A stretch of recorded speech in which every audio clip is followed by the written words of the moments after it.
Back. I'll tell you what, they told me it's going to be indoors. You are a hardy bunch of Milwaukee. Sheriff, how you doing? Look, Terrence, thank you. Thank you for sharing your story. Thank you for exercising your power as a young voter first time. You're an inspiration, man. And I want you to know that a lot of us in here, growing up as kids, understood what it's like to be no bullies. I hadn't planned on saying this in light of what your introduction. Sheriff and Tom's heard me say this before, the mayor. When I was a kid, I used to stutter. You want to learn what bullies are like, be a stuttering kid. Talk like that, everybody thinks they can make fun of you. So I'm used to bullies. Matter of fact, I used to have a nickname in school, Tom. They used to call me Shoe Leather. The reason they called me Shoe Leather, I was a little runt, but you could beat me, but I'd hurt you. It's like pounding in a shoe leather. But I tell you what, I think you made a great metaphor about what's going on here. You're making your family really proud. And Joanne, I want to thank you for all you do to lift up this community, bringing pride and dignity and jobs in Milwaukee.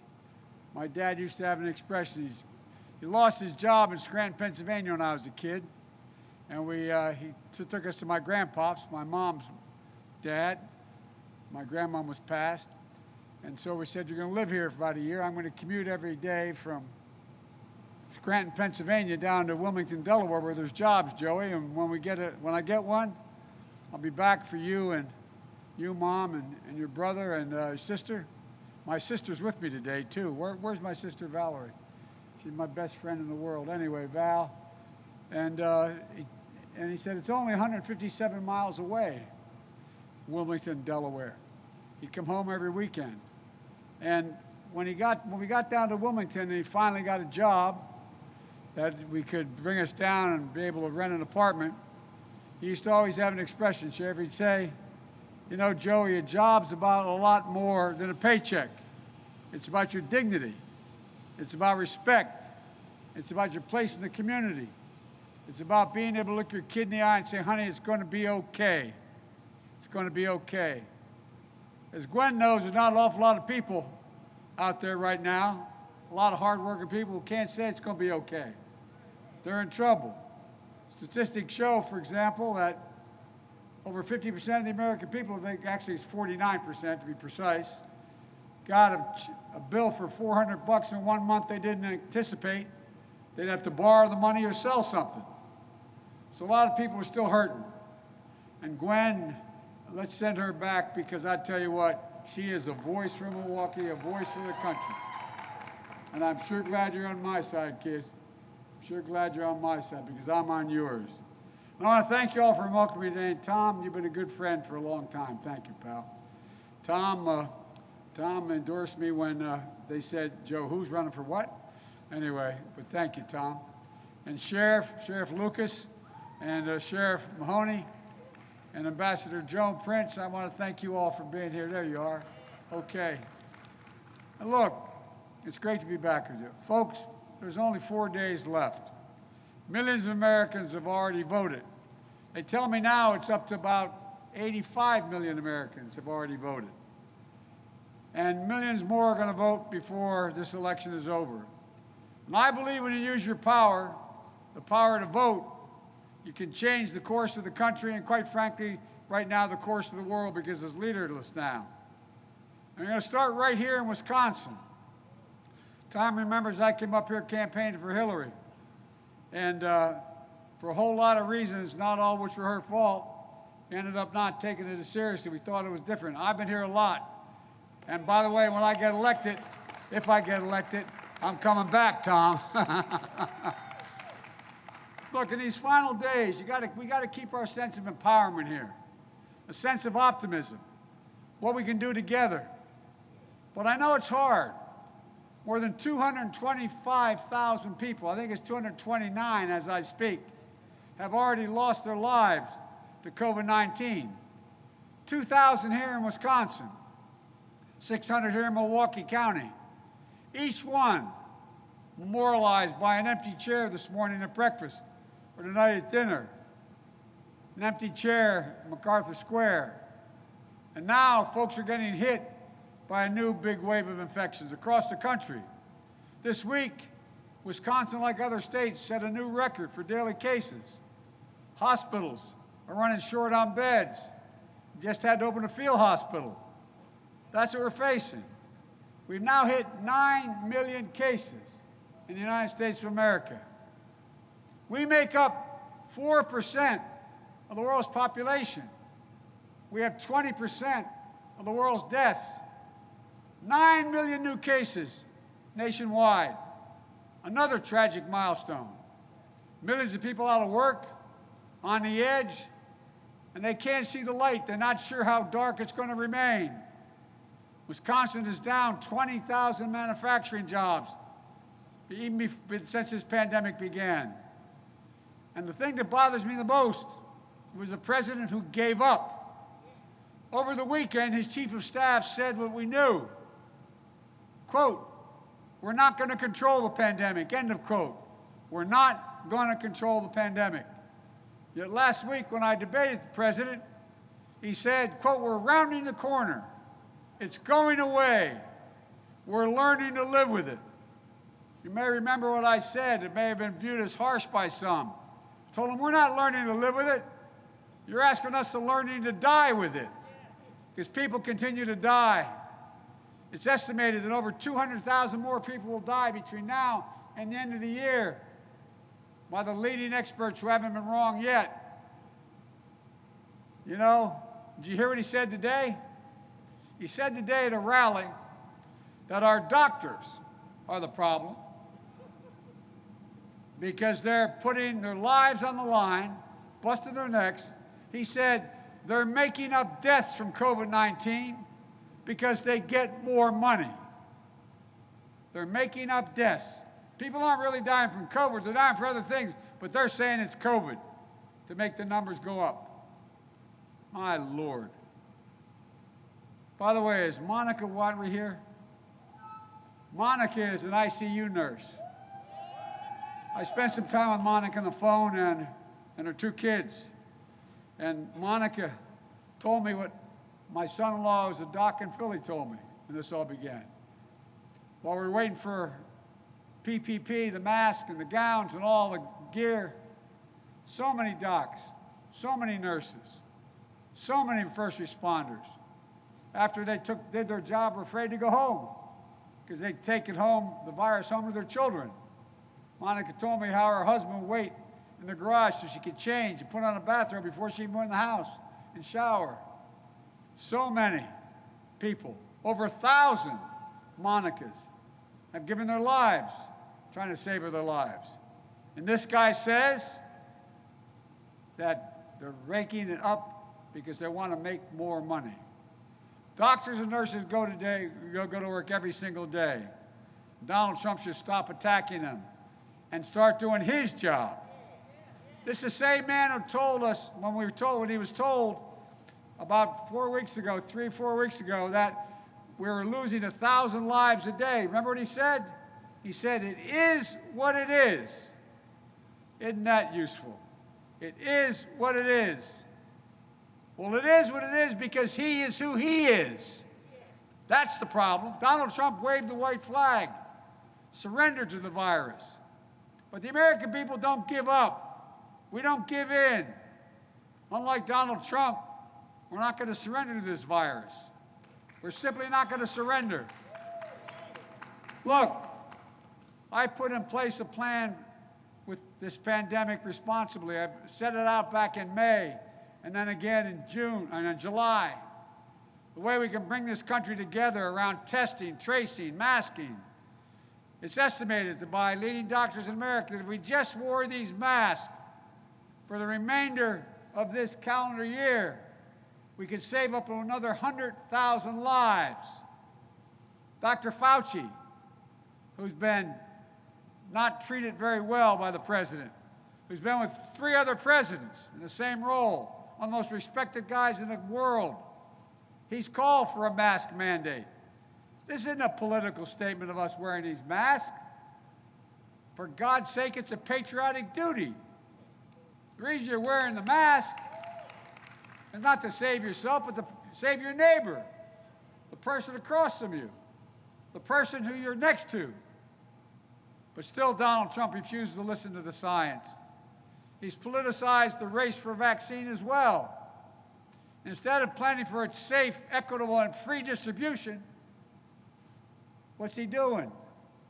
He's talking about things that are just not even in the realm of possibility. We'll have this by September. We'll have it by, it goes on.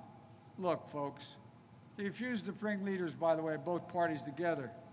You know, the House of Representatives, Gwen can tell you, has already passed 3 major pieces of legislation. 2 CARES Act and then the HEROES Act. Provides all the money that is necessary to safely open schools and businesses and do it in a way that they can stay open. But it costs money. Look at all the people who've gone out of business, all the small businesses. We know how to open businesses. We know what to do it safely, but it costs to open our schools nationwide. It's estimated it will cost $200 billion to do it safely. To provide everybody with the PPE, provide everybody, change the ventilation systems, make sure you have separators, make sure you're in a position where we have the sanitary conditions that are wiped down, smaller classes, more teachers. But what do we do? The money's already been there. They've already passed it. What's happened? The president hasn't got out of his golf bunker in his golf course in the summer, or the bunker in the White House since then, to bring people together. Look, find anybody, Democrat or Republican, who served in the Congress, the Senate, the House. Ask them, can they ever remember a time when there's been a national crisis, and this is a national crisis, that the president hasn't brought them all together and said, we're staying here till we fix this. We're going to work it out. He hadn't even talked to y'all. Look, folks, we're going to bring the Republicans and Democrats together and deliver economic relief for working families and schools and businesses, I promise you. I know how to do this. As I said before, I'm not going to shut down the economy. I'm going to shut down the virus. Look, Donald Trump inherited a strong economy from Barack and me, but he squandered that economy, just like he squandered everything he's inherited. Frankly, I've dealt with guys like Trump my whole life, guys who think they're better than you because they have a lot of money, look down on you because they live in a better home. But tell you what, we understand how this works. Folks, the people who built this country weren't Wall Street and investment bankers and CEOs. They're hard-working Americans, middle-class folks, working-class folks who built the middle class, and unions built the middle class.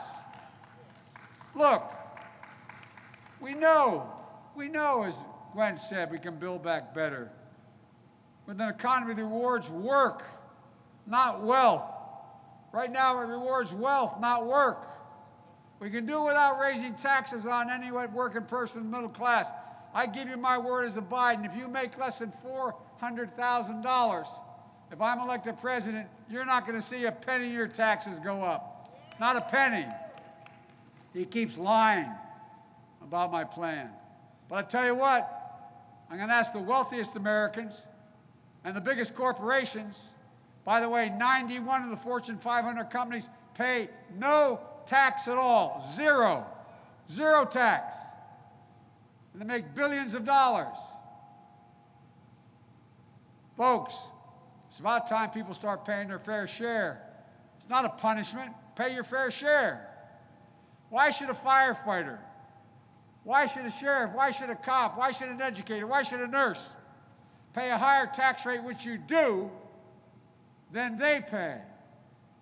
You do that. You pay a higher tax rate. And by the way, why should you pay more taxes than Donald Trump? $750. This guy loves talking about corruption. I've released 22 years of my tax returns. You can go online and see them. Well, guess what?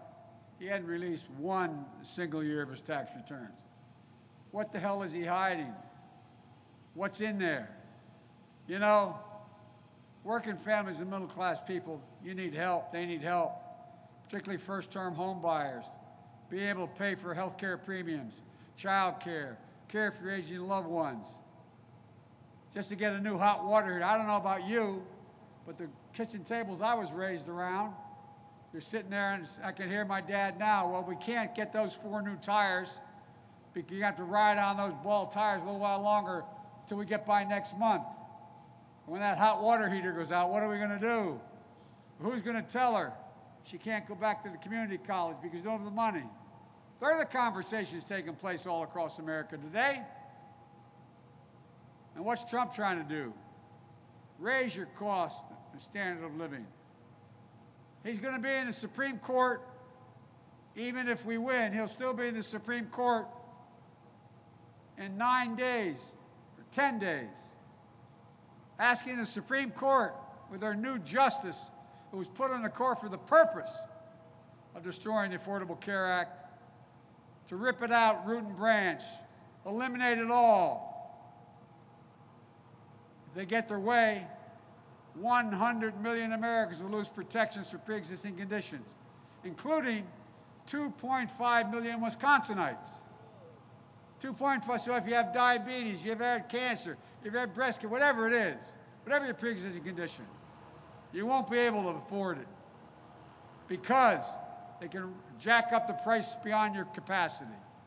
Women will once again be charged more for the same health care than a man is charged for just because they're a woman. People forget that that's what it was before we passed the Affordable Care Act. Look, Donald Trump thinks health care is a privilege. I think it's a right people should have. If we all get out and vote, we'll not only restore Obamacare, but we'll strengthen and build on it.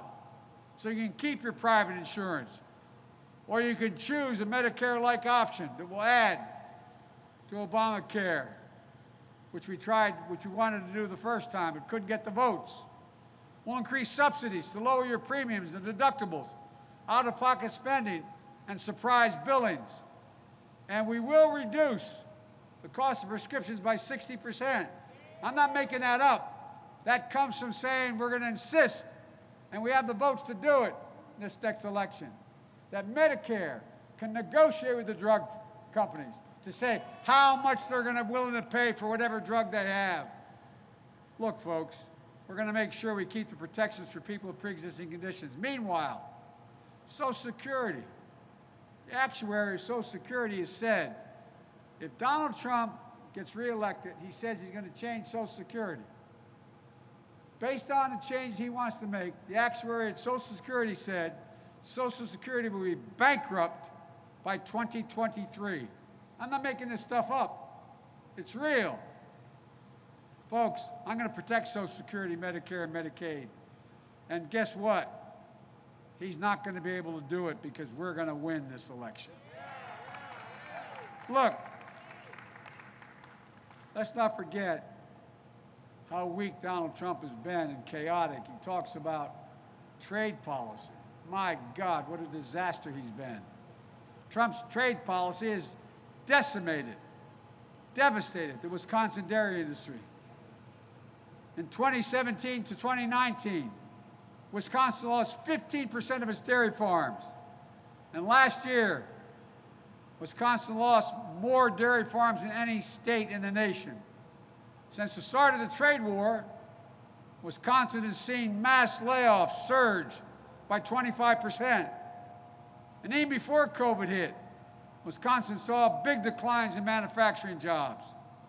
After Trump rolled out his irresponsible tax giveaways, Harley-Davidson slashed 800 manufacturing jobs, repurchased almost $700 million of his own stock so the corporate heads could make a lot more money, and none of it went to the employees, and then shifted some of his production overseas.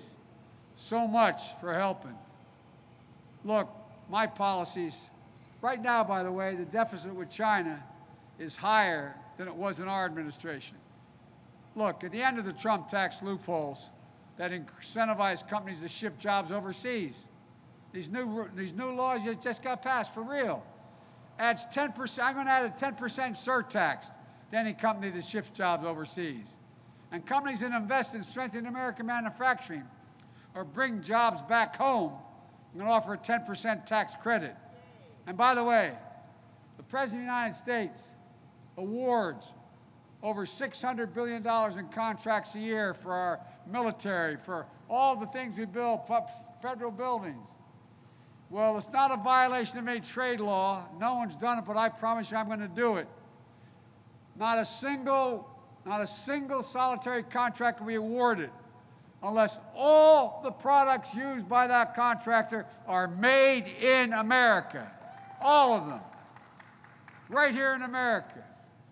And by the way, when I talk about my economic plan, it's not some liberal think tank that talks about how good it is. Moody's, a Wall Street major firm, has pointed out, after looking at my plan for an economy and his, that we will create 18.6 million jobs under the Biden plan. $1 trillion more in GDP than Trump. Folks, look, the fact is that we're now in a situation where this president is in a position that he doesn't know what he's doing. If you notice what Donald Trump has spent a lot of time doing, he spent a lot of time rolling out irresponsible corporate tax cuts in the meantime. Do you realize that during this pandemic, the billionaires in America, they're all listed, have made over $300 billion more? $300 billion more? How about you guys? You're all doing great, right? You got all that money. Look, folks, we're in a situation where the president now finds himself, the thing that bothers me most about all he's done is the way he talks about our military being suckers and losers. Think about this. A lot of you women and men served in the military. A lot of Wisconsinites served. My son, Bo, gave up the Attorney General's job in the state of Delaware to volunteer to go to Iraq for a year. He won the Bronze Star, the Conspicuous Service Medal. He came home with cancer after being near burn. He came home anyway. He's given months to live. And guess what? He wasn't a loser. He wasn't a sucker. He was a patriot, just like your sons and daughters, your parents and grandparents. Look, folks, if you ever wonder, Trump keeps talking about how strong he is. He's strong, and the rest of the nations listen to him. Everybody's afraid of him. Well, let me tell you what. He's the first president I'm aware of in American history that 6 generals, including his former chief of staff, 6 of them left, resigned, and said he wasn't fit to be commander-in-chief. General Stanley McChrystal, Special Operations Commander. He's the guy that oversaw the bin Laden raid. Bill McGraven. And 22 he oversaw. He was the SEAL. He headed up the SEALs. And 22 4-stars have endorsed me, saying they trust me to be the next commander-in-chief of the United States military. Folks, it's about respect. It's about support. And that's why the Military Times, which the staff tried to wipe out, Military Times just wrote an article saying more active duty troops support Biden than Trump. So much for the guy who talks about what a tough guy is and why everybody listens to him.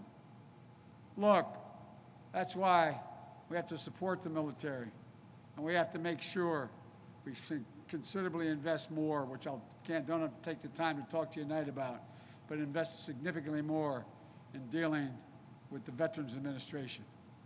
And while Donald Trump fails to condemn white supremacy, we can vote to deliver racial justice. Folks, a season of protest has broken out all over this nation. And protesting is not burning and looting and violence, and must never be tolerated. It won't. That's not protesting. But those protests are cries for justice. The names of George Floyd, Breonna Taylor, Jacob Blake, they're not going to soon be forgotten. Not by me, not by us, not by this country. We have to vote to meet the challenge of climate crisis as well. More frequent extreme weather. Literally, the planet's at stake. We're told the number of years before it's irreversible is getting narrower and narrower. The West is on fire. More forest land has been burned to the ground than the entire square miles of Rhode Island and Connecticut combined. The Midwest is flooding. Here in Wisconsin, extreme weather incurs big costs for your infrastructure. Lake Michigan set a record high this past January. In the South and the East, hurricanes are more severe. Oceans are rising. My state's only 3 feet above sea level, literally. People are worried what happens if we don't change this. Folks, Donald Trump thinks that when he says climate change, he says hoax.